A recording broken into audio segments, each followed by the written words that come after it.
नमस्कार, स्वागत है आपका न्यूज रूम लाइव में और मैं हूं आपके साथ हिमानी कटारिया। बुलेटिन की शुरुआत करेंगे तमाम बड़ी खबरों के साथ और सबसे पहले शुरुआत करेंगे एशिया के सबसे बड़े एयरपोर्ट का आज उद्घाटन हो गया है। फेज 1 का प्रधानमंत्री मोदी ने उद्घाटन किया है। उसकी भव्यता आने वाले समय में, भविष्य में हम सभी देखेंगे क्योंकि उसकी क्षमता बहुत ज्यादा है और उसकी क्षमता को देखते ही आप अंदाजा लगा लेंगे कि वहां पर कितनी भव्यता रहने वाली है। पीएम मोदी ने इंटरनेशनल एयरपोर्ट की दी सौगात। जेवर एयरपोर्ट के फेज 1 का उद्घाटन कर दिया। लगभग 11,200 करोड़ की लागत से बना है जेवर एयरपोर्ट। विकसित भारत का नया अध्याय शुरू हुआ जब प्रधानमंत्री मोदी ने अपने संबोधन में कहा कि यह विकसित भारत का नया अध्याय है। इसके साथ ही ये युवाओं के भविष्य को नई उड़ान देगा। ये एयरपोर्ट किसानों, युवाओं के लिए अवसर लाएगा। जेवर एयरपोर्ट यूपी को दुनिया से जोड़ रहा है। इसके साथ साथ आपको बता दें कई अन्य फायदे। हर 2 मिनट में एक जहाज उड़ेगा। प्रधानमंत्री मोदी ने कहा सपा सरकार में काम को लटकाया था। सपा सरकार ने काम को फाइलों में लटका कर रखा। सपा ने नोएडा को लूट का एटीएम बनाया था। प्रधानमंत्री मोदी यहां पर ही नहीं रुके। उन्होंने अपने संबोधन में कहा कि जंग को लेकर विश्व चिंतित है। कई देशों में तेल खाने का संकट है। भारत इस संकट का पूरी ताकत से मुकाबला कर रहा है। सरकार राहत के लिए हर संभव कदम उठा रही है।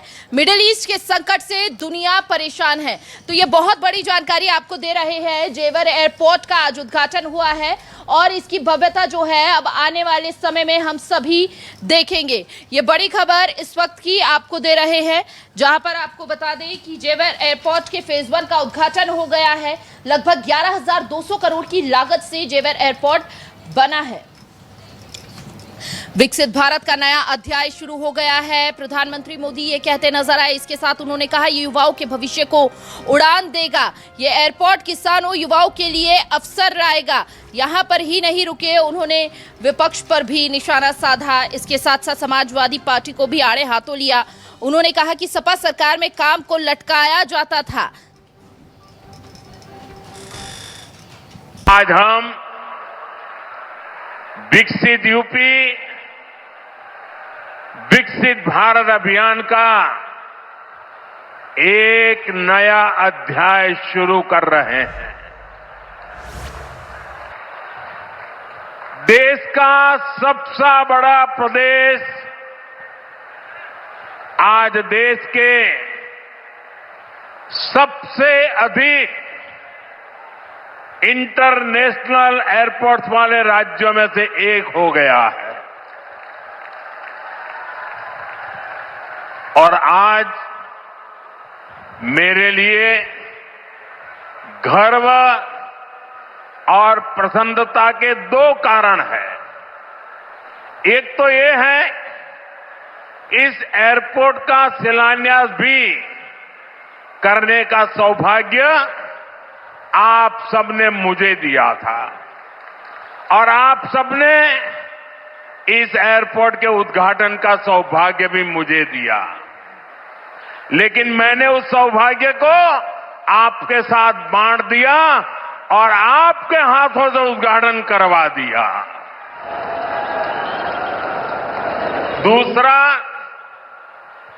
जिस उत्तर प्रदेश ने मुझे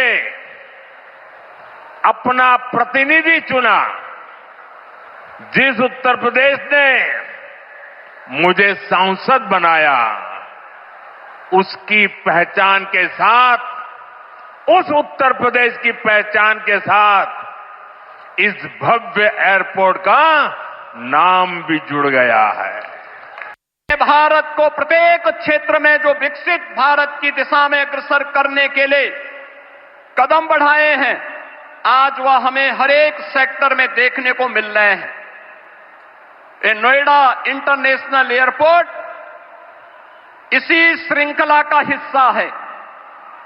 आज आपके कर कमलों से इस नव निर्माण की, इस नई इकाई का लोकार्पण होने जा रहा है और यह नवसृजन उत्तर प्रदेश को ग्लोबल एविएशन के मैप पर एक नए सिरे से प्रस्तुत करने का कार्य कर रहा है।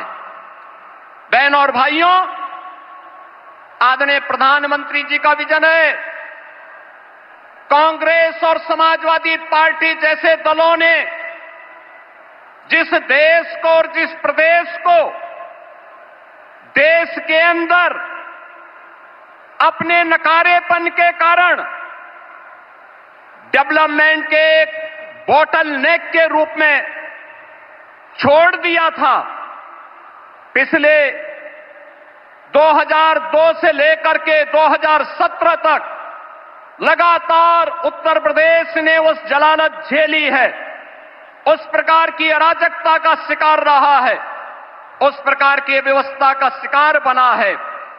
लेकिन आदरणीय प्रधानमंत्री जी के मार्गदर्शन में पिछले 12 वर्षों के अंदर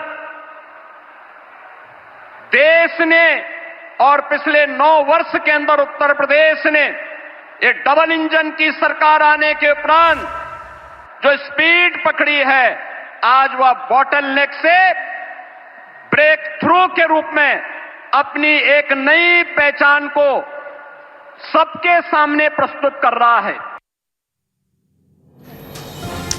और ज्यादा जानकारी के लिए हमारे साथ संवाददाता मोहम्मद यूसुफ हमारे साथ जुड़ चुके हैं। सीधा रुख यूसुफ का करेंगे और उनसे जानेंगे। यूसुफ, एक बड़ी सौगात, नोएडा को न केवल एक नई पहचान बल्कि पूरे भारत में सबसे बड़ा एशिया का एयरपोर्ट इसे बताया जा रहा है। इसकी भव्यता भविष्य में जरूर देखने को मिलेगी। इसके साथ साथ सबसे महत्वपूर्ण हो जाता है आगामी चुनावों पर इस सौगात का क्या असर पड़ने वाला है। बताया जा रहा है पश्चिमी यूपी के जो इलाके हैं वो काफी ज्यादा प्रभावशाली इस सौगात से रहने वाले हैं। जी बिल्कुल, जिससे इसमें कोई दो राय नहीं है कि जिस तरीके से जो एयरपोर्ट का जो विस्तार है, यानी कि जो एयरपोर्ट ये बनाया गया है, ये एशिया का पहला और देश का दूसरा सबसे बड़ा एयरपोर्ट है, जहां पर 5 रनवे होंगे और कम से कम 1.5 करोड़ से ज्यादा लोगों के लिए यात्रा करने के लिए जो एयरपोर्ट की क्षमता वाला एयरपोर्ट जो है वो आज उसका शिलान्यास जो लोकार्पण किया गया है, उससे कहीं ना कहीं ये सिर्फ गौतम बुद्ध नगर या पश्चिमी उत्तर प्रदेश नहीं बल्कि पूरे भारत के लिए एक खुशी और एक बड़ी बात है, क्योंकि जिस तरीके से जो गौतम बुद्ध नगर आर्थिक राजधानी कही जाती है उत्तर प्रदेश की, गौतम बुद्ध नगर में बहुत सारी ऐसी यूनिट्स हैं जहां पर कि जिनके जरिए रोजगार यहां पर लाया जाता है, क्योंकि यहाँ पर बहुत बड़ा इंडस्ट्रियल हब है, तो उसके लिए एक एयरपोर्ट बेहद जरूरी था। तो एक जो माना जा रहा था कि बिना इसके जो है ये संभव नहीं है, क्योंकि तमाम दुनिया भर के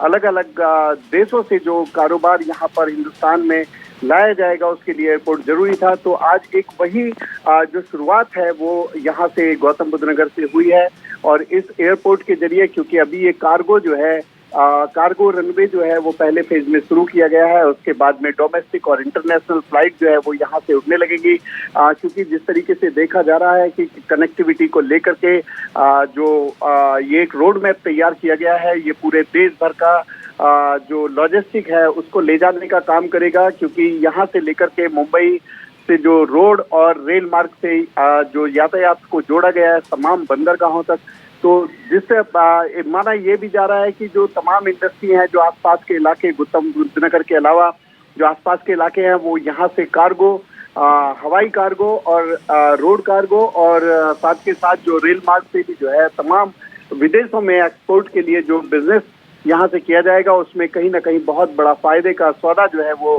भारत को होने वाला है। क्योंकि जिस तरीके से जो उत्तर प्रदेश के मुख्यमंत्री योगी आदित्यनाथ हैं, तमाम दूसरे मुल्कों में जाकर के जो भारत के अलावा गौतम बुद्ध नगर और यूपी में जो इन्वेस्टर्स को लुभाने का काम कर रहे हैं, जो वहां से उनको लाने के लिए जो है नए नए आयाम स्थापित कर रहे हैं, तो उसमें कहीं ना कहीं ये एक बड़ी जो माना जा रहा है कि उपलब्धि माना जा रहा है कि एयरपोर्ट बड़ी उपलब्धि रहेगा।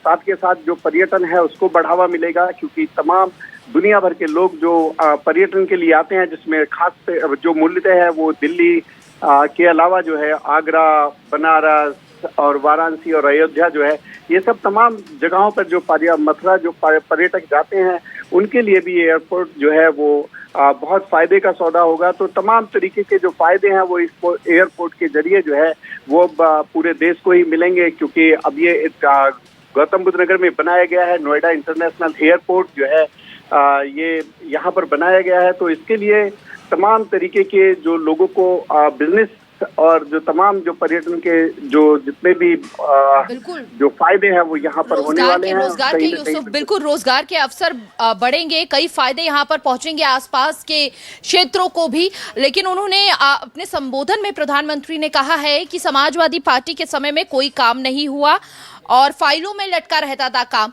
यानी कि ये सीधे तौर पर आगामी चुनावों के लिए भी एक कह दे कि शंखनाद होता हुआ। देखिए, बिल्कुल जरूर बीजेपी इसको जो है चुनाव में इस्तेमाल करेगी, क्योंकि अभी जिस तरीके से 5 राज्यों में चुनाव होने हैं तो उसका इम्पैक्ट कहीं ना कहीं देने की कोशिश करेगी। लेकिन जिस तरीके से अगले साल जो उत्तर प्रदेश में चुनाव होने हैं तो उसमें भी कहीं ना कहीं बीजेपी के पास एक मुद्दा रहेगा, एक कहने के लिए ये भी रहेगा कि उन्होंने जो है काम किया है और उत्तर प्रदेश को सबसे बड़ा एयरपोर्ट जो है वो एशिया का सबसे बड़ा एयरपोर्ट उत्तर प्रदेश को दिया है। क्योंकि जिस तरीके से प्रधानमंत्री ने आज कहा कि वो जो है उत्तर प्रदेश से ही जो है प्रतिनिधि चुने गए हैं और उत्तर प्रदेश के लिए उन्होंने नमो भारत और तमाम जो मेरठ में बिल्कुल ये उपलब्धियों में एक और बड़ी उपलब्धि यहाँ पर शामिल होती हुई। बहुत बहुत शुक्रिया आपका यूसुफ, तमाम जानकारी साझा करने के लिए।